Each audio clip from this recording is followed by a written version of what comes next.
که مریض په خپل استنجا نسوه وهلی نو څه حکم ده او په څنګه طریقه به د استنجا وي؟ استنجا به پرېږدي که بیا نه پرېږدي؟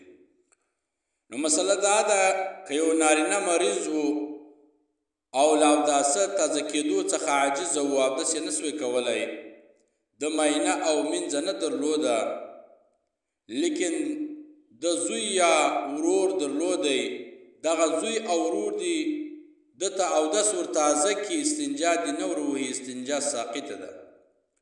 دغه رقم بې میړه ښځه ناجوړه وه، کونډه وه ښځه، میړه یې مړ و، له اوداسه تازه کېدو څخه عاجزه وه، اودس یې نسوی تازه کولی، دې لور یا خور درلوده، دغه لور یا خور دې و دې ته اودس ورتازه کړي، استنجا نه غواړي، استنجا ساقط ده. تترخانیه صفحه نمبر 104 جلد نمبر 1